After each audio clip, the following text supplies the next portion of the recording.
Dear competitive aspirants, ఎవరైతే group 1, group 2, SI, constables, DSC అలాగే కేంద్ర ప్రభుత్వ ఉద్యోగాలకు ప్రిపేర్ అవుతున్నటువంటి అభ్యర్థులందరికీ కూడా శుభాకాంక్షలు. అట్ ద సేమ్ టైం చాలామంది కూడా వినోదానికి ఇచ్చినటువంటి విలువని విజ్ఞానానికి ఇవ్వడం లేదు.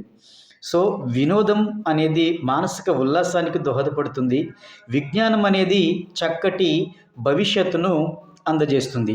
సో ఇక్కడ ప్రశ్న ఏమిటి అని అంటే, మన భారత రాజ్యాంగాన్ని అనుసరించి భారత రాష్ట్రపతి రాజీనామా చేసినప్పుడు ఉపరాష్ట్రపతి పదవి ఖాళీగా ఉంటే తమ రాజీనామా పత్రాన్ని ఎవరికి సమర్పించాలి అనే దాని గురించి తెలుస్తుంది. దాని గురించి నేర్చుకుందాం. అయితే ఇక్కడ గమనించాల్సింది ఏమిటంటే, భారత రాజ్యాంగంలో 56వ నిబంధన అనేది ఆర్టికల్ 56 రాష్ట్రపతి యొక్క పదవీ కాలం గురించి పేర్కొంటుంది. భారత రాష్ట్రపతి యొక్క పదవీ కాలం సాధారణంగా 5 సంవత్సరాలు. అయితే రాష్ట్రపతి పదవి ఏ సందర్భంలో ఖాళీ ఏర్పడుతుంది అని అంటే, రాష్ట్రపతి మరణించిన, రాష్ట్రపతి రాజీనామా చేసిన, రాష్ట్రపతి తొలగించబడిన, లేదా రాష్ట్రపతి యొక్క ఎన్నిక చెల్లదంటూ సుప్రీంకోర్టు తీర్పు ఇచ్చినప్పుడు నేపథ్యంలో, రాష్ట్రపతి పదవి ఖాళీ అయినప్పుడు కూడా, రాష్ట్రపతి పదవీ కాలం పూర్తయినప్పుడు కూడా రాష్ట్రపతి పదవి అనేది ఖాళీ ఏర్పడుతుంది. ఒకవేళ రాష్ట్రపతి రాజీనామా చేసినటువంటి సందర్భంలో తమ రాజీనామా పత్రాన్ని ఉపరాష్ట్రపతికి సమర్పించాలి. అయితే ఉపరాష్ట్రపతి లేనప్పుడు ఎవరికి సమర్పించాలి అనేది మన కాన్సెప్ట్. అయితే ఉపరాష్ట్రపతి లేనప్పుడు రాష్ట్రపతి తమ రాజీనామా పత్రాన్ని సుప్రీంకోర్టు ప్రధాన న్యాయమూర్తికి, ఒకవేళ సుప్రీంకోర్టు ప్రధాన న్యాయమూర్తి లేకపోతే సుప్రీంకోర్టులో ఎవరైతే సీనియర్ న్యాయమూర్తిగా ఉంటారో ఆయనకి సమర్పించాలి. అయితే ఆ యొక్క రాజీనామా పత్రాన్ని ఉపరాష్ట్రపతి పేరు మీదుగా రూపొందించాలి. రాష్ట్రపతి తమ రాజీనామా పత్రాన్ని ఉపరాష్ట్రపతి లేనప్పుడు లేదా పదవి ఖాళీగా ఉన్నప్పుడు ఉపరాష్ట్రపతిని ఉద్దేశిస్తూ రాజీనామా పత్రాన్ని రూపొందించి సుప్రీంకోర్టు ప్రధాన న్యాయమూర్తికి లేదా సుప్రీంకోర్టులో సీనియర్ న్యాయమూర్తికి సమర్పించాలి. అలాగే ఈ విషయాన్ని ఇంకా ఎవరికి తెలియచేయాలి అని అంటే, భారత ప్రధానమంత్రికి తెలియచేయాలి. అలాగే లోక్సభ స్పీకర్కి కూడా తెలియచేయాల్సి ఉంటుంది. ఇది ఓకేనా. సో రాష్ట్రపతి రాజీనామా పత్రాన్ని ఉపరాష్ట్రపతి లేనప్పుడు సుప్రీంకోర్టు ప్రధాన న్యాయమూర్తికి లేదా సీనియర్ న్యాయమూర్తికి సమర్పించాలి.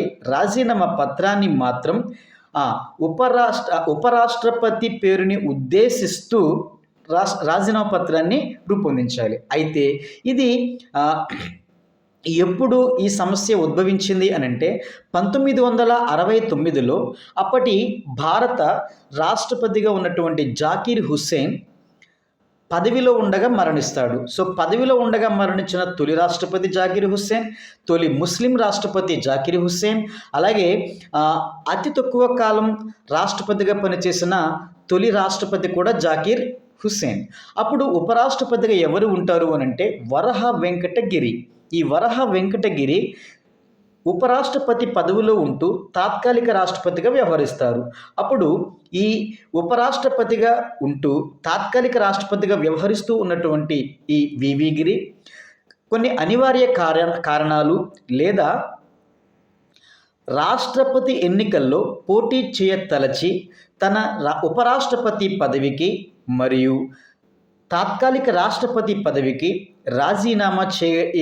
రాజీనామా చేసే సందర్భంలో ఈ సమస్య ఉత్పన్నమైంది. అప్పుడు భారత పార్లమెంట్ 1969 రాష్ట్రపతి ఉపరాష్ట్రపతుల ఎన్నికల నిర్వహణ చట్టానికి సంబంధించి ఒక చట్టం రూపొందించి, ఆ చట్టంలో ఉపరాష్ట్రపతి పదవి ఖాళీగా ఉన్నప్పుడు రాష్ట్రపతి ఉపరాష్ట్రపతి పేరు మీదుగా రాజీనామా పత్రాన్ని రూపొందిస్తూ సుప్రీంకోర్టు ప్రధాన న్యాయమూర్తి మరియు సుప్రీంకోర్టు ప్రధాన న్యాయమూర్తి లేదా సీనియర్ న్యాయమూర్తికి సమర్పించాలి అని, ఈ విషయాన్ని ప్రధానమంత్రికి మరియు లోక్సభ స్పీకర్కి తెలియచేయాలి అని చెప్పేసి ఈ చట్టం అనగా 1969 రాష్ట్రపతి ఉపరాష్ట్రపతుల నిర్వహణ చట్టంలో పేర్కొనడం అనేది జరిగింది. సో, ఈ విధంగా మనకి రాష్ట్రపతి, ఉపరాష్ట్రపతులకు సంబంధించినటువంటి పదవి ఏర్పడినప్పుడు రాజీనామా పత్రాన్ని రాష్ట్రపతి, ఉపరాష్ట్రపతి పేరు మీదుగా సుప్రీంకోర్టు ప్రధాన న్యాయమూర్తికి సమర్పించాల్సి ఉంటుంది. లేకపోతే సీనియర్ న్యాయమూర్తికి సమర్పించాల్సి ఉంటుంది. ఈ విధంగా మన పాలిటీకి సంబంధించినటువంటి సబ్జెక్ట్‌ని మీకు దఫాలుగా కొద్ది నిమిషాలతో పాటు మీకు అనేక వీడియోలు, రోజుకి 2, 3 వీడియోలు చేసి మీకు అప్లోడ్ చేయడం జరుగుతుంది. దయచేసి మన కేకే అడ్డాని సబ్స్క్రైబ్ చేయండి, ఆదరించండి. మీరందరూ ఆదరిస్తే ఇంకా నేను మంచి వీడియోలు చేసి సబ్జెక్ట్ని మీకు అందించడానికి నేను కష్టపడతాను. అట్ దట్ సేమ్ టైం మరొకటి గుర్తుంచుకోండి, అందరూ ఎక్కువగా వినోదం కన్నా విజ్ఞానం మిన్న. సో, వినోదం అవసరమే, విజ్ఞానం కూడా చాలా అవసరమే.